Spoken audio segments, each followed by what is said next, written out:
बिहार में चुनावी माहौल बन चुका है। तमाम राजनीतिक पार्टियां चुनावी रंग में रंग चुकी है।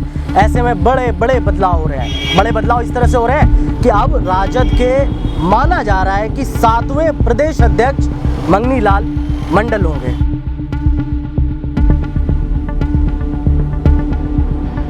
इसके बाद 19 तारीख को बताया जा रहा है कि औपचारिक घोषणा हो जाएगी। औपचारिक घोषणा हो जाएगी, ऐसे तय माना जा रहा है कि प्रदेश अध्यक्ष वही होंगे।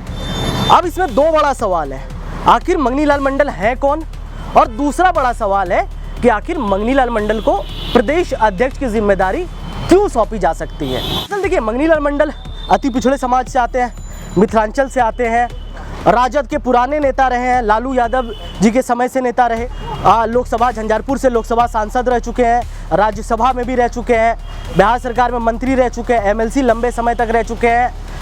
कुछ समय पहले 2019 में जदयू में चले गए थे, फिर घर वापसी हुई, राजद के साथ आए। अब राजद में उनको बड़ी जिम्मेदारी दी जा रही है। तो तमाम बड़ी राजनीतिक समझ है, लंबे समय का राजनीतिक अनुभव है, लालू प्रसाद यादव के टाइम से बिहार को समझते आए हैं। ऐसे में ये बड़ी जिम्मेदारी अनुभव के आधार पर दी जा रही है। पूरे बिहार के अति पिछड़ा का नेता है, अति पिछड़ा का ही नहीं, पूरे मास के नेता हैं, और इनके बनाने से हमारे पार्टी की इतनी मजबूती मिली है जिसकी कोई वर्णन नहीं, कोई शब्द नहीं है। अति पिछड़ा में एक उछाल आ गया है, तूफान आ गया है।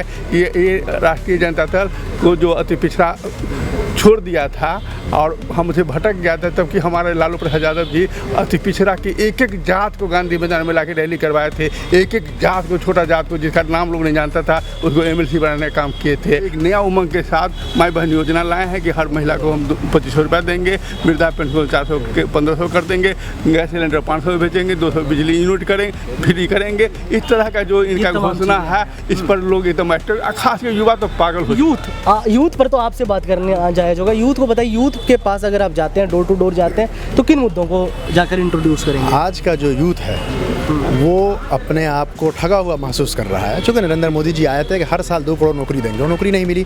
लेकिन जब तेजस्वी प्रसाद यादव 2020 में अपने मैनिफेस्टो में आया था कि हम 10 लाख युवाओं को नौकरी देंगे, पहले कैबिनेट में पहले कलम से, ठीक है, ये बात हुई। तो खैर उससे तो सरकार नहीं बनी। लेकिन जब 9 मार्च 2022 को सरकार बनी नीतीश कुमार जी के साथ, तो उन्होंने कहा कि आप मुझे कैबिनेट में रखें या नहीं रखें, हम बाहर से आपको सपोर्ट कर देंगे, लेकिन मेरी एक मांग है कि हम युवाओं को रोज़गार देना चाहते हैं। हम युवाओं को रोज़गार का वादा किए थे। जब नीतीश कुमार जी से इस बात पर सहमति बनी, तभी जो है महागठबंधन के साथ 9 अगस्त 2022 को सरकार में शामिल हुए तेजस्वी यादव, और उन्होंने 4.5 लाख नौकरियाँ दी, और नौकरियाँ देते, लेकिन उससे पहले मामला गड़बड़ हो गया। लेकर जाएंगे पुरानी कहानी को, जंगल राज की कहानी को लेकर जाएंगे, ऐसी बातों को लेकर। आज है दिन दहाड़े कत्ल हो जा रहा है, घर में घुस करके माओ को, बहनों को, बेटियों को मार दिया जा रहा है, डकैती हो रही है। इतिहास का सबसे बड़ा डकैती आरा में हो गया।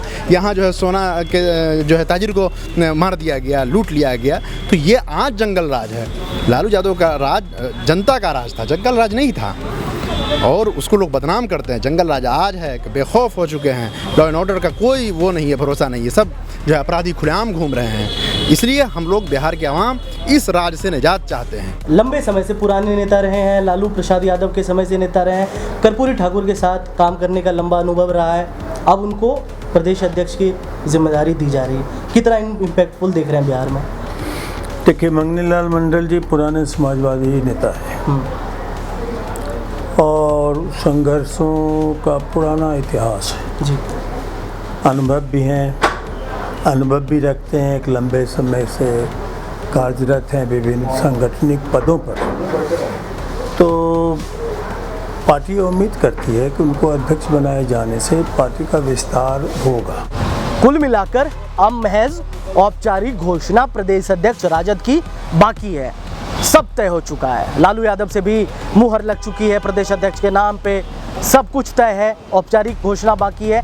ऐसे में देखना बड़ा दिलचस्प होगा कि बिहार के चुनाव में आने वाले टाइम में जब वोटिंग होगी, तो इस बार सत्ता में बदलाव होता है या फिर से वही रिवाज रहता है कि बिहार में बहार है, फिर से नीतीश कुमार है। देखना बड़ा दिलचस्प होगा, आपके लिए भी देखना दिलचस्प होगा।